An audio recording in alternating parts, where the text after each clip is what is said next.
Sebetulnya yang dibicarakan di telinga manusia ini nggak banyak. Jadi asal kita nggak budek ya. Cuman kadang-kadang kita itu diberikan sebuah blessing. Yang harus saya katakan di sini adalah ada orang-orang yang nggak bisa dengerin ini mana high-nya, mana low-nya yang mati, mana ininya gitu ya. Ya Pak Bud ya, kadang-kadang terlalu on ya ininya. Nggak terlatih. Nah itu harus, telinga itu harus dilatih. Jadi ini high-nya kurang, ini mid-nya terlalu nggak enak ya. Ini sub-nya terlalu gulung dan seterusnya ya. Nah telinga itu harus dilatih pertama-tama supaya kita bisa mengenal ya. Oh ini frekuensi tinggi. Oh ini frekuensi tingginya nggak ada nih. Nah, ini paling-paling cuma sampai 4 kilo, ke sana lagi udah nggak ada dan seterusnya. Oh ini subnya, ini midnya ketinggian dan lain-lain. Nah itu semuanya kuping kita itu harus dilatih. Ya. Nah sekarang pertanyaannya, kalau kita di usia 10 tahun, ya, atau di usia teenager ya, itu 16-17, itu semua frekuensi bisa bisa didengar dengan baik. Ya, misalnya frekuensi kan dari berapa tadi? 20 sampai 20 ribu hertz. Ya. Jadi ini kalau kita umur 17 atau 18 atau 16, frekuensi dari 20 sampai 20 kHz ini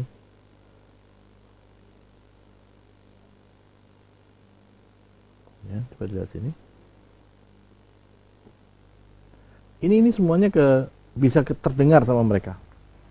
Tapi begitu usianya menginjak 35, 40 dan lain-lain, ini ternyata mulai dari ada yang sampai 16 kilo, ada yang 15 kilo itu ini udah nggak dengar lagi nih. Ya. Jadi ini udah nggak dengar lagi. Jadi kadang-kadang hanya sampai ke 15 kHz. Nah, makin tua usia kita ini makin turun kekenyalan daripada kuping kita, sehingga frekuensi tinggi kita nggak bisa lagi mendengarkan dengan baik. Ya. Nah, buat apa kita mendengarkan hi-fi pada saat kita sudah mencapai usia tua? Nggak ada gunanya, karena high-nya udah nggak kedengeran lagi, yang kedengeran hanya fi-nya doang. Betul nggak sih? Ya, jadi ini menarik sekali. Jadi belilah hi-fi atau kita belilah hi-fi pada saat kita masih bisa nikmati itu, tidak boleh bilang menikmati. Ya, tidak boleh. Nah, ini usahakan kita punya uang di usia-usia 17-18 ya, sehingga kita bisa mendengarkan semua frekuensi yang ada. Ya. Oke, terus hal yang lain, nah kuping kita itu ada satu hal yang menarik, bahwa kuping kita itu sangat sensitif. Itu di frekuensi berapa sih? 3500 sampai 4 kHz. Itu adalah kuping paling sensitif di antara ini. Itu, nah, Tuhan itu ternyata menciptakan kuping kita sensitif di umur di frekuensi ini. Kenapa? Ini adalah suara bayi nangis.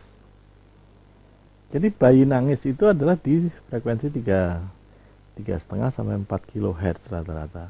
Dan kalau kita dengarkan di frekuensi itu capek kita. Aduh, kita mesti harus segera taking care ya, itu Pak.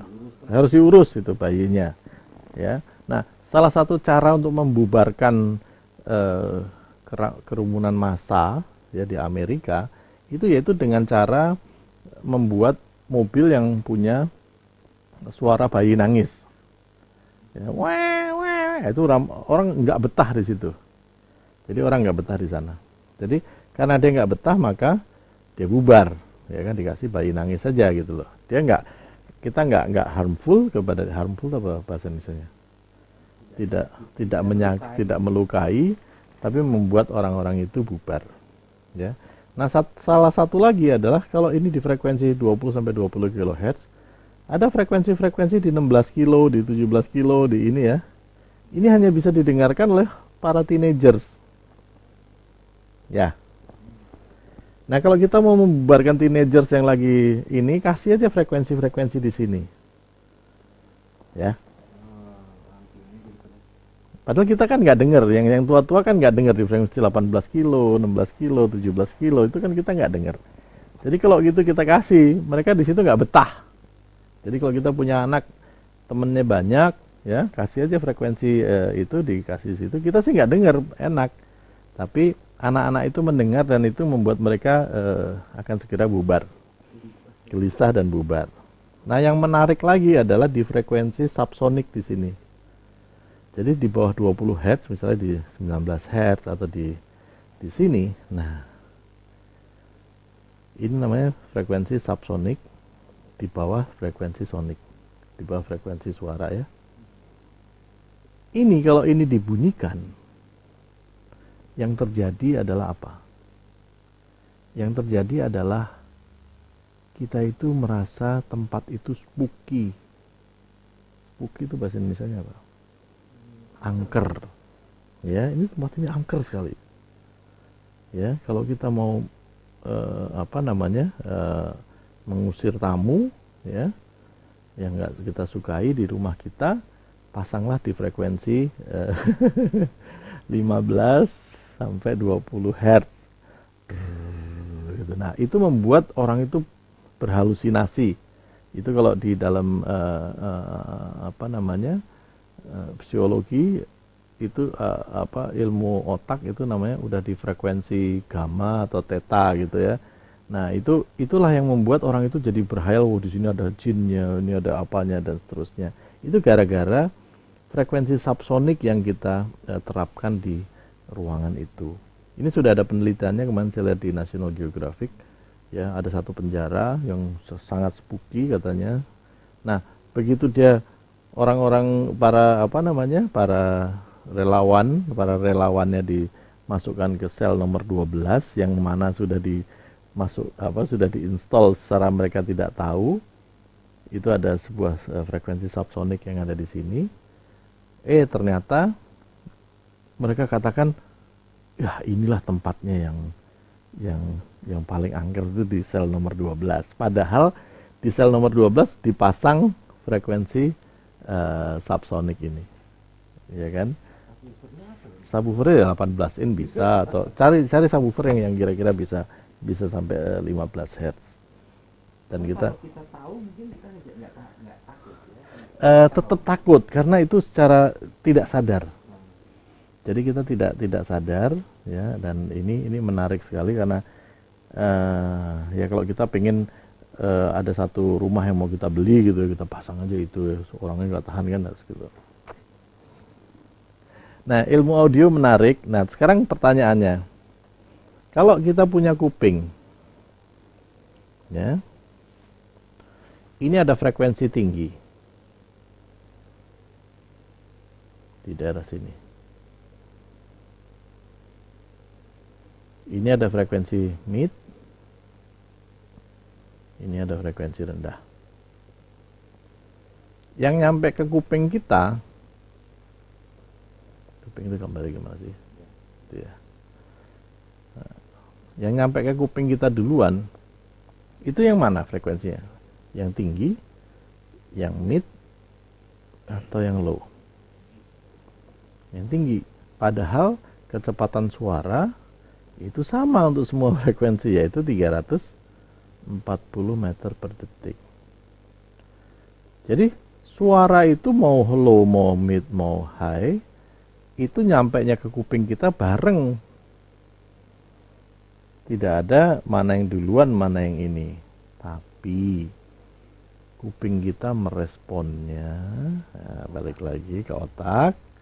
Kalau ini sebuah gendang telinga misalnya, dikasih frekuensi tinggi, dia kan bergetar nih, gitu ya.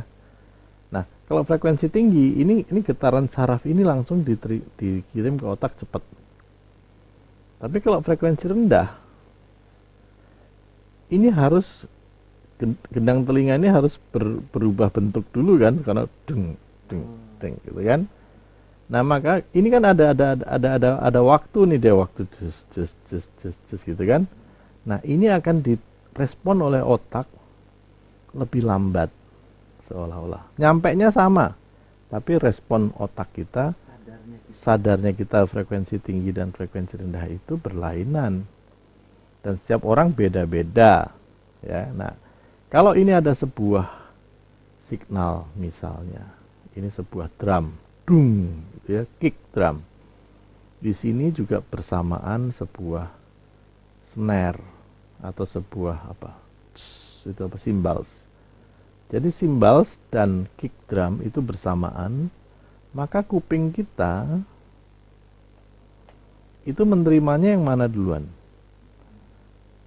Nyampainya sama-sama nih antara si simbal dengan kick, ya. Tapi otak kita menerjemahkannya simbalnya duluan. Nah kalau kayak gini artinya ini sepertinya seperti ini jadinya. Ini adalah kicknya, ini adalah simbalnya. Ini kuping kita kan gitu. Padahal aslinya suaranya adalah ini. Ya kan? Nah, supaya ini terasa sama, maka sebaiknya frekuensi tingginya itu di delay. Sehingga harusnya memang ini, Mas, gitu. Nah, ini juga harus. Nah, delaynya berapa? Nanti di aset dikasih tahu, gitu ya. Oke. Nah ini sekelumit tentang cerita telinga. Bahwa kita harus berterima kasih kepada Tuhan bahwa kita dianugerahi telinga. Orang yang punya anak tunarungu itu katanya lebih parah mendidiknya daripada yang buta itu apa? Tunanetra katanya. Karena orang yang udah kupingnya bermasalah itu nggak bisa lagi diajarin ini setengah mati, itu jauh lebih susah.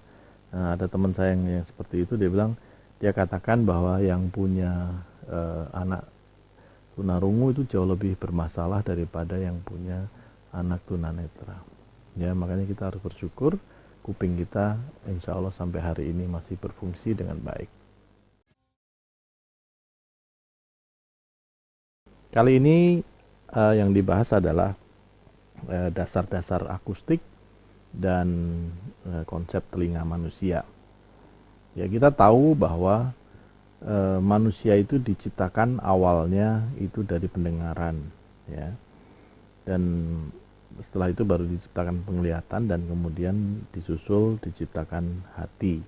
Jadi Tuhan itu memberikan kepada kita awalnya itu prioritas adalah pendengaran.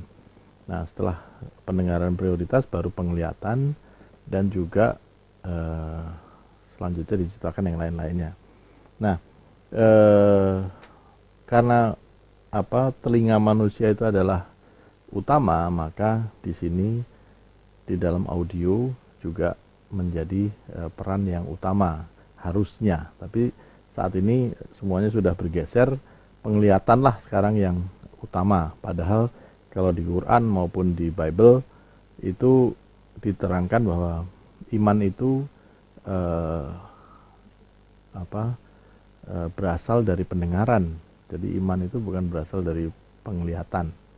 Jadi kalau misalnya kita mau mendesain sesuatu, desainlah yang telinga bisa mendengar dengan baik dulu, baru mendesain yang lain. Jadi jangan budget audio itu jadi lari budget sebuah pembangunan fisik itu lari ke marmer yang bagus, lari ke kristal yang bagus, ternyata begitu di bagian audio bermasalah. Nah, ini di sini saya akan membahas mengenai dasar-dasar akustik dan telinga manusia. Oke, di sini ada 3 hal bahan-bahan akustik, ya. Bahan-bahan akustik itu ada yang pertama-tama itu bahan yang sifatnya adalah yang keras, ya. Jadi sifatnya adalah refleks. Ya, jadi langsung dia memantulkan. Jadi kalau dia dikasih dari sini maka dia refleks ke sana dan seterusnya. Yang kedua, itu adalah bahan yang menyerap. Ya, kalau bahan yang mantul itu contohnya seperti gipsum, tembok, dinding, ya, terus apalagi marmer, granit, ya, apalagi bahan-bahan yang keras, ya, kayu, yang apa namanya, yang rata, dan semen, permukaan beton dan lain-lain, logam, kaca, itu semuanya yang di bagian yang pertama, yaitu bahan-bahan yang sifatnya adalah refleks. Ya, jadi yang memantul. Yang kedua adalah kalau kita berikan sebuah signal ke sana, maka tidak ada yang jadi diabsorb. Ya, di sini yang kedua itu namanya diredam atau diabsorb,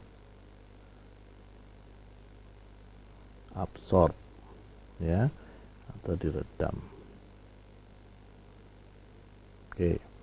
Nah, yang ketiga adalah yang paling menarik di sini adalah yang namanya permukaan ini nggak rata nih. Ada yang permukaan misalnya begini, ya, misalnya seperti ini, ya. Nah, gitu. Nah, ini kalau dikasih sebuah gelombang suara, maka ini akan di diffuse namanya. Jadi dia disebarkan namanya ini apa? Diffuse. Ya. Nah, bahan-bahan yang seperti ini namanya diffuser. Diffuser itu 1F atau 2F? Ya. Yang bahan-bahan yang seperti ini namanya apa? Absorber.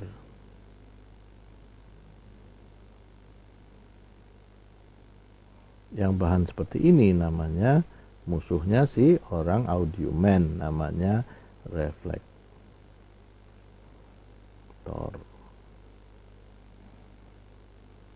Oke. Ini dari sisi dia memantulkan, mendiffuse atau dia merefleks. Ya. Ada juga bahan yang sifatnya dia meredam. Jadi kalau misalnya ini ada sebuah signal suara, ini dikasih sebuah misalnya namanya apa Pak Bud? Rock wool. Ya, ini adalah sebuah dinding kamar kita misalnya. Ya. Nah, ini dikasih nah, suara di sini itu tidak bisa keluar ke sini. Gitu. Nah, ini yang namanya meredam, ya. Ini yang namanya apa, Pak Bud? Kalau itu tuh soundproofing, ya. Kedap. Jadi kita main drum di sini. Gunjreng gitu kan. Wah, gitu kan, berisik banget di ruangan ini. Tapi oleh si bahan peredam suara ini suara ini tidak dilanjutkan ke dinding sebelah, ya, bukan tidak dipantulkan, tidak diabsorb, tapi ini diredam oleh si namanya di sini bahannya biasanya namanya rock wool. Rock wool itu berbeda sekali dengan yang namanya glass wool.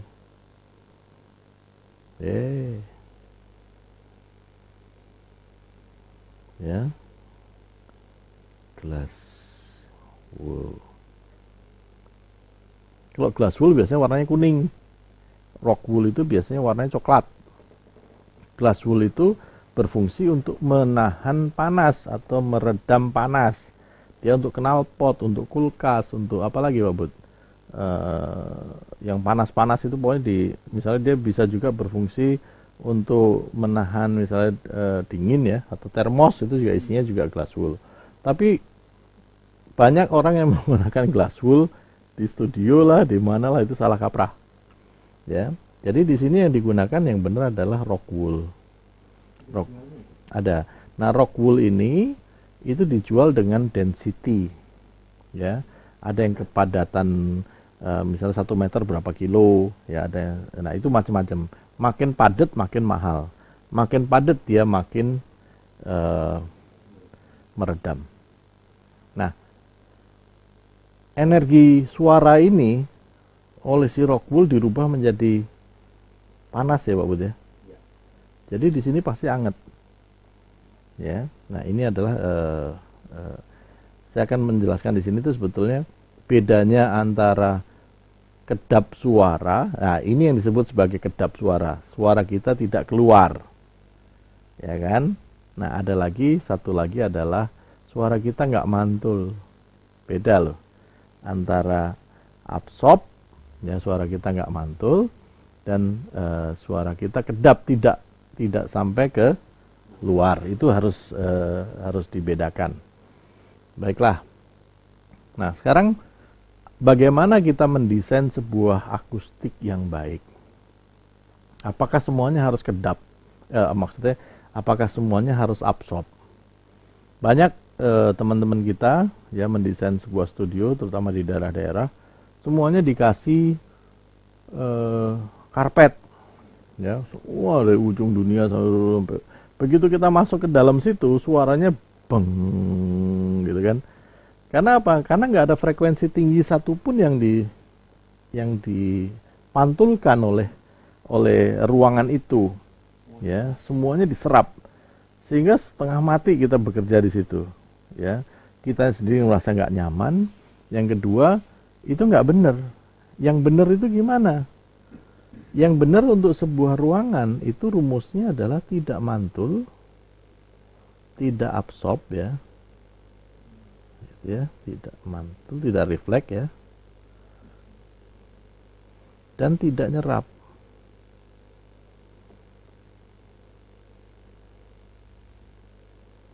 Jadi tidak refleks dan tidak absorb. Gitu. Jadi gimana? 50-50 lah. Gitu, ya.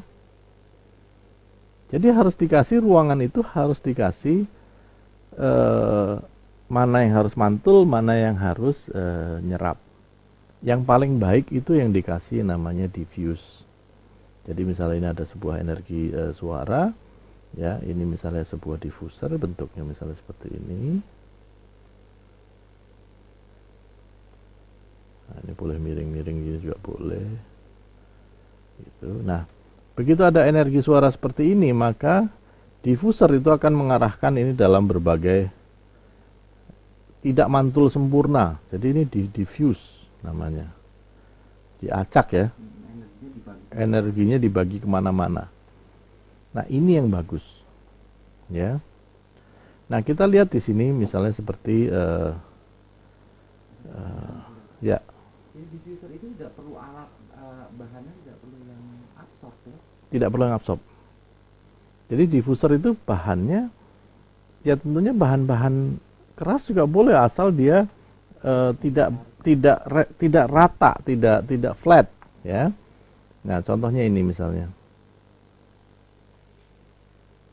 Ini di Darut Tauhid di Bandung. Tadinya itu dia refleksi sempurna nih ininya nih. Nah, supaya menghilangkan dia punya reflektor kubah ini, maka dikasih pemecah namanya dome diffuser di sini atau ini, ya. Ini juga begitu, ini juga diffuser di sini. Nah, rata-rata kalau untuk sebuah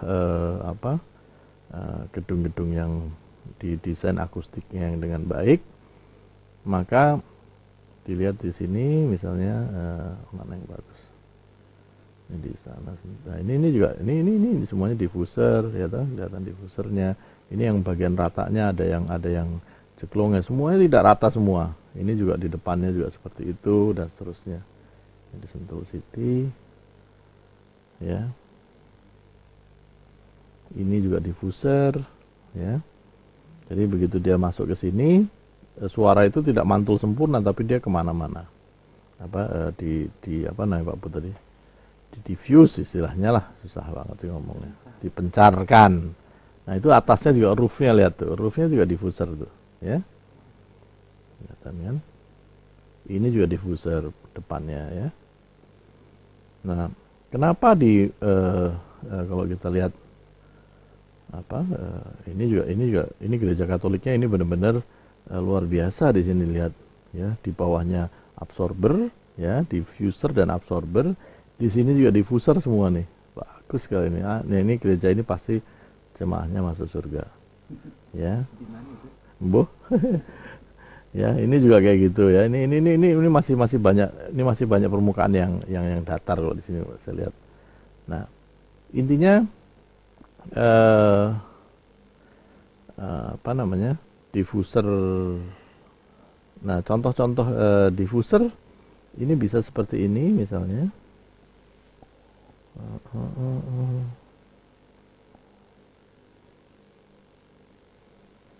Mana kok hilang?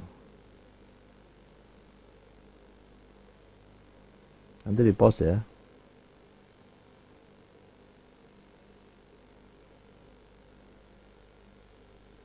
Nggak ketemu lagi nih.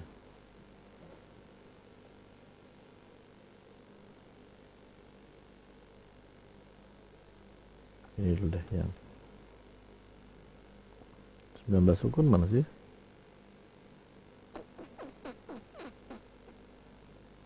Itu mana mas?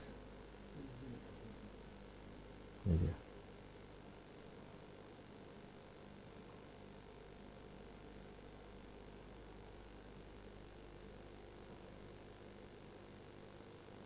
Oke. Nah, ini contoh-contohnya. Misalnya, ini sebuah diffuser, ya, interdecorator berkaitan dengan akustik. Nah, ini juga diffuser. Ada bahan ini nggak? Ada ya. Ya, ini namanya human. Ini juga diffuser, ya. Ini contoh-contoh diffuser juga. Jadi bentuknya macam-macam. Ya, ini absorber. Ya, ini absorber. Nah, ini adalah diffuser yang dipasang di roof, di plafon, supaya plafonnya tidak refleks ke bawah. Nah, ini adalah Masjid Nabawi. Coba dilihat apa yang ada di sana. Ini dilihat semuanya adalah diffuser di atas itu. Ya, tidak ada permukaan satupun yang rata. Nah, kalau kita lihat di sini, nah kelihatan nggak ininya? Nah, itu atasnya coba lihat. Ini plafon ini, ya, plafon ini begitu suara masuk ke sini, ting, di diffuse kemana? Akhirnya nggak diserap, tapi tidak ada yang dikembalikan, direflect, tidak ada. Dan kalau dilihat di sini, ini juga detail-detail ini semuanya diacak semua. Dan ini misalnya ini ada sebuah dinding yang agak besar, ini pun dibuat, coba lihat tuh, ini di gerat-gerut gitu ya istilahnya ya. Nah, ini semuanya diffuser, sangat bagus. Nah, di bawahnya ini karpet, ya, di bawahnya ini karpet berfungsi sebagai absorber, ya. Walaupun di bawah Masjid Nabawi ini keramiknya adalah keramik Italia yang paling mahal, tapi tetap diberikan karpet. Jadi fungsinya sebagai apa? Sebagai absorber. Ya. Nah, coba ini lihat. Ini adalah bahan-bahan diffuser. Ini diffuse, ini bisa untuk dinding, ini bisa dicat, namanya human, ya. Nah, ini adalah bahan-bahan absorber. Beda, ya. Kalau ini cuma spons biasa yang untuk kasur. Ya, ini juga bisa absorb, tapi tidak sebagus spons yang ini. Ya. Nah, spons yang berfungsi sebagai absorber itu bisa dilihat seperti ini misalnya. Coba di close. Ya, kalau saya tekan ini, ya, dari sisi sana ya. Nah, ini ya. Coba di close up coba ya. Close ya. Terus aja. Ini saya tekan gini ya. Maka dia kembalinya itu bukannya langsung, tapi dia kembalinya ada waktunya, biasanya sekitar 15 detik. 1, 2, 3, 4, 5, 6, 7, 8, 9, 10, 11, 12, 13, 14, 15, 16, ya kan? Jadi kembalinya itu nggak langsung, tapi dia punya waktu. Nah, ini yang disebut sebagai absorber yang baik. Ya, ini biasanya bahan-bahan seperti ini dibuatnya dari latex, tapi ini mahal sekali, ya. Nah, inilah yang juga ada di dalam speaker-speaker itu, bahan-bahan seperti ini. Baik. Nah, kalau dilihat dari sini kembali lagi, ya ini kubah sekaligus diffuser ya. Jadi kubahnya juga dibuat terdiffuser seperti itu. Ini bagus sekali. Ini bahannya keras. Jadi ini bahan seperti beton atau apa, tapi dia betonnya bukan refleks 100%, tapi ini di diffuse. Ya, kelihatan dari sana. Nah, masjid ini juga sangat baik kelihatannya. Tapi ini kelihatannya masih gema karena ini masih banyak permukaan-permukaan yang rata. Ya, walaupun bawahnya terbuat dari karpet, ya, tapi kelihatan di sini gemanya masih besar. Nah, kalau masjid ini kelihatannya bagaimana? Menurut Anda ini daerah ini kalau kita ngomong di sini gema apa enggak? Yang menggema itu menurut saya enggak ada karena ini semuanya terdiffuser di sini. Bawahnya juga karpet, ya. Apalagi yang ini sangat baik. Ya. Nah, ini kelihatan ini suara kita ke sini dan lain-lain. Ini sangat baik dan bawahnya tetap karpet. Coba kita lihat yang ini. Masya Allah. Ini belum apa-apa sudah kelihatan ini akan gema luar biasa, ya kan? Karena apa? Ini permukaan flatnya ini besar sekali, ya. Belum lagi atasnya. Nah, ini wajannya ini dibuat dari tembaga dan itu rata, relatif rata, dan ini sangat-sangat bermasalah. Nah, ini adalah sebuah anechoic chamber di mana anechoic chamber ini pun juga tidak kedap, tidak mati ruangannya, tapi ini tidak mantul sebetulnya, ya. Jadi dibuatnya juga dari seperti bahannya seperti tikar gitu ya. Jadi bahannya seperti tikar yang notabene tidak rata dan ujung-ujungnya ini seperti busa ati yang hitam-hitam itu, ya. Jadi bukan dibuat dari spons. Kalau dibuat dari spons, ngapain dibuat begitu-begitu? Percuma. Kasih spons saja semua dikasih diabsorb aja semua. Jadi begitu dikasih absorb semua, begitu kita masuk ya bek juga, nggak ada reflectionnya. Busa ati itu busa yang biasanya buat sendal jepit itu loh. Yang kan itu keras gitu kan, jadi karet itu seperti karet. Ya, ini teman ini keras, ini bukannya, ya. Ya. Nah, ini kira-kira kita sudah bisa melihat akustik yang kita perlukan itu seperti apa, ya. Nah, kebanyakan bangunan-bangunan gereja, bangunan-bangunan masjid, bangunan-bangunan ruang rapat tidak pernah memperhatikan akustik sama sekali. Nah, ini ada satu Nah, ini bahan-bahan akustik yang sangat baik. Coba dilihat di sini. Ini coba lihat. Ini aja. Ini absorb, ya. Tapi coba lihat permukaannya juga lain-lain, ya lah. Nah, ini yang gemuk ini absorber juga. Yang ini. Ya. Menyerap banyak. Nah, ini kalau ini diffuse deflector. Nah, ini juga besar ini enggak kecil-kecil. Ini gedenya kira-kira 20 cm ini satu kotaknya itu kira-kira. Jadi ini kalau suara masuk ke sini ya udah pasti kepencar nggak keru-keruan. Ya, ini biasanya kayak gini-gini, ini ada perhitungannya. Ya. Nah, ini kalau kita nyanyi, ya, halo, kita nyanyi dari sini dikasih ini, dan supaya dia nggak mantul suara kita kemana-mana, ini dikasih absorber, ya. Ini waktu kita mau membeli ini pura-puranya, ya. Padahal kita untuk kepentingan training, gitu ya. Jadi ini pameran di mana, di Frankfurt atau di mana saya lupa, Singapura. Nah, ini juga gitu, ini juga bagus, ini juga tidak refleks ya. Nah, Ini ada satu gambar yang berfungsi sebagai absorber,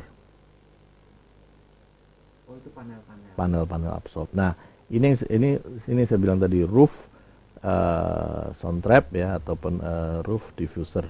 Jadi kalau kita punya satu hall yang terlalu gema, ini bisa diberikan diffuser seperti ini. Bahannya ini sebetulnya bahan-bahan absorber. Nah, ini gambarnya. Ini sudah kita produksi di Jakarta. Dan nah ini juga cantik ya, kelihatan di sini. Nah, di sini kelihatan ya. Ini adalah apa namanya nih? Styrofoam helm. Beda ya. Styrofoam helm dengan styrofoam bungkus kulkas beda ya. Karena kalau styrofoam helm di apa namanya di korek itu nggak muprul ya, ya kan? Pernah lihat styrofoam helm nggak? Ya, nah itu beda. Ya, nah ini styrofoam helm, jadi dikorek-korek nggak masalah. Di dalamnya apa?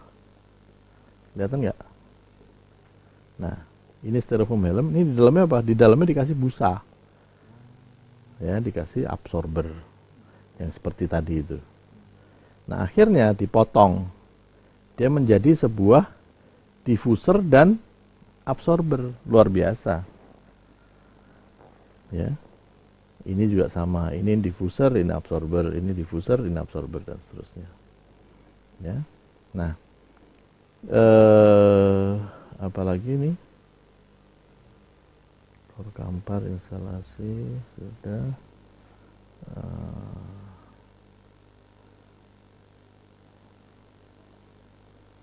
Nah intinya nanti kita akan coba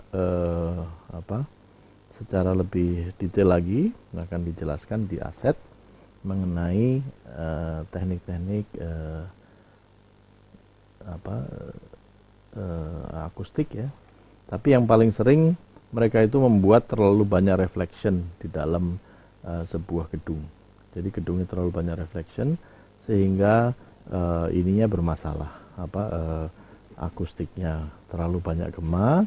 Dan ini juga kemarin kita lakukan misalnya di Istana Negara di Istana Merdeka waktu itu kita berhubung akustiknya itu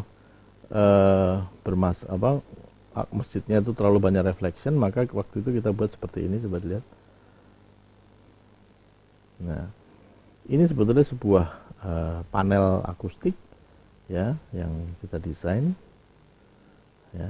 Nah ini bolong-bolong ini dalamnya tuh kan, jadi dalamnya bolong-bolong, isinya di dalamnya adalah spons yang sangat lembut dan mengabsorb suara ya.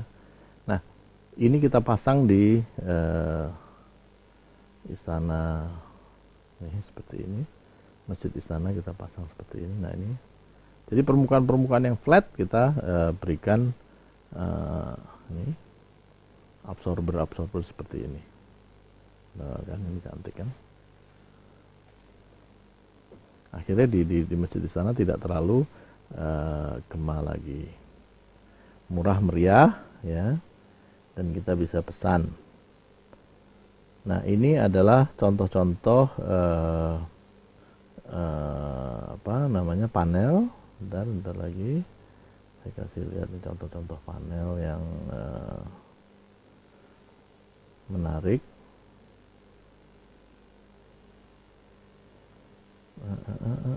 Ini dia. Ini panel absorber contoh-contohnya. Nah ini bisa dikasih gambar apa aja, mau dikasih gambar kupu-kupu, ya perempuan ini bisa digambarin juga di sini, ya. Nah ini namanya bass trap, ditaruhnya di siku di sudut ruangan ya.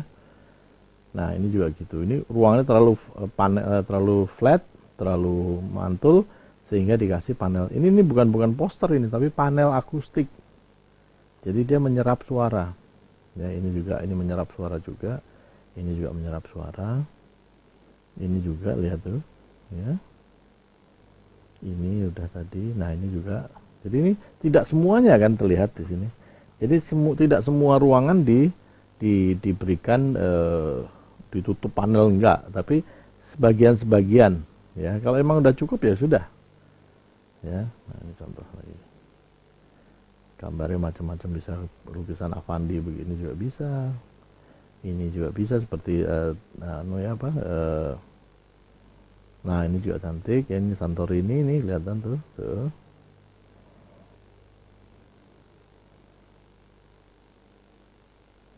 Ini semuanya adalah contoh-contoh panel akustik yang untuk memberikan sebuah treatment ke ruangan supaya tidak terlalu banyak reflection. Yang lebih baik sebetulnya tidak hanya dikontrol dengan panel akustik absorber seperti ini, tapi juga diberikan diffuser, ya, seperti ini. Nah ini sekaligus juga diffuser, ini juga cantik, ya.